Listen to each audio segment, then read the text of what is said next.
CM ಗಾದಿಗಾಗಿ AICC ಅಧ್ಯಕ್ಷರ ಬೆನ್ನು ಬಿದ್ದಿದ್ದಾರೆ ಡಿಕೆ ಶಿವಕುಮಾರ್ ಅವರು.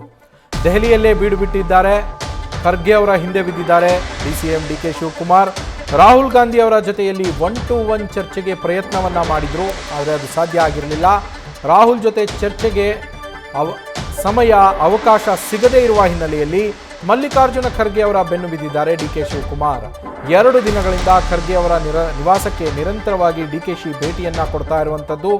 ಈ ಮೂಲಕ ಹೈಕಮಾಂಡ್ ನಾಯಕರ ಮೇಲೆ ಖರ್ಗೆ ಅವರ ಮೂಲಕ ಒತ್ತಡವನ್ನ ಹಾಕಿಸ್ತಾ ಇದ್ದಾರೆ, ತಮ್ಮ ಸಿಎಂ ಕುರ್ಚಿಯ ನನಸು ಮಾಡಿಕೊಳ್ಳುವ ನಿಟ್ಟಿನಲ್ಲಿ. ಸದ್ಯ ಅಸ್ಸಾಂ ಚುನಾವಣಾ ವೀಕ್ಷಕರ ಸಭೆ ನಡೀತಾ ಇದೆ ಡೆಲ್ಲಿಯಲ್ಲಿ. ಈ ಕಾರಣಕ್ಕೋಸ್ಕರ ಅವರು ದೆಹಲಿಗೆ ಹೋಗಿದ್ರು.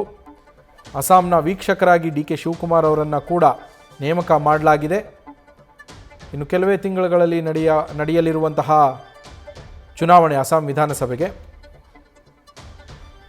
ನಮ್ಮ ಪೊಲಿಟಿಕಲ್ ಕರೆಸ್ಪಾಂಡೆಂಟ್ ಹರೀಶ್ ಫೋನ್ ಸಂಪರ್ಕದಲ್ಲಿದ್ದಾರೆ. ಹರೀಶ್, ಡಿಕೆ ಶಿವಕುಮಾರ್ ಅವರಿಗೆ ರಾಹುಲ್ ಗಾಂಧಿ ಅವರನ್ನ ಮೀಟ್ ಮಾಡೋದಕ್ಕಾಗ್ತಾ ಇಲ್ಲ, ಹೀಗಾಗಿ ಖರ್ಗೆ ಅವರ ಮೂಲಕ ಒತ್ತಡವನ್ನು ಹಾಕಿಸುವ ಪ್ರಯತ್ನವನ್ನ ಮಾಡ್ತಾ ಇದ್ದಾರೆ ಅಂತ ಮಾಹಿತಿ. ಏನೆಲ್ಲ ಡೀಟೇಲ್ಸ್ ಸಿಗ್ತಾ ಇದೆ ಹರೀಶ್?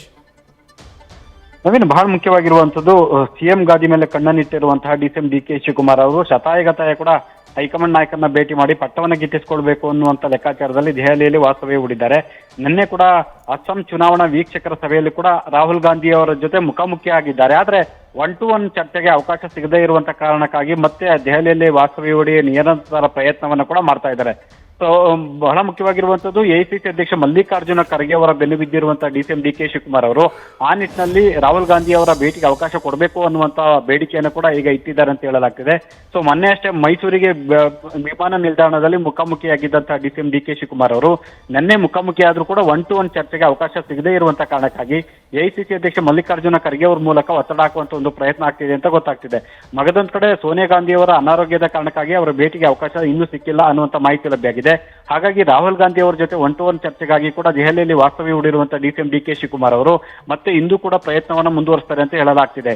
ಸೊ ಭೀಮಣ್ಣ ಖಂಡ್ರೆ ಅವರ ಪಾರ್ಥಿವ ಶರೀರದ ಅಂತಿಮ ದರ್ಶನ ಪಡೆಯುವಂತ ನಿಟ್ಟಿನಲ್ಲಿ ಕೂಡ ಹೈದರಾಬಾದ್ ಮೂಲಕ ಬಾಲ್ಕಿಗೆ ಅವರು ಆಗಮಿಸಿದ್ದಾದರೂ ಕೂಡ ಮತ್ತೆ ರಾತ್ರಿ ದೆಹಲಿಗೆ ವಾಪಸ್ ಆಗ್ತಾರೆ ಅಂತ ಗೊತ್ತಾಗ್ತಿದೆ. ಮತ್ತೆ ದೆಹಲಿಯಲ್ಲಿ ವಾಸ್ತವ್ಯ ಹೂಡಿ ನಾಳೆನೂ ಕೂಡ ಶತಾಯಗತಾಯ ರಾಹುಲ್ ಗಾಂಧಿ ಅವರನ್ನ ಭೇಟಿ ಮಾಡಿ ಅವರ ಜೊತೆಗೆ 1-to-1 ಮಾತುಕತೆ ನಡೆಸಬೇಕು ಅನ್ನುವಂತ ನಿಟ್ಟಿನಲ್ಲಿ ಪ್ರಯತ್ನ ಮುಂದುವರಿಸಿದ್ದಾರೆ ಅಂತ ಹೇಳಲಾಗ್ತಿದೆ. ನವೀನ್, ನ್ಯೂಸ್ ಫಸ್ಟ್ ನಿರ್ಭೀತಿಯಿಂದ ನಿಮ್ಮ ಪರವಾಗಿ.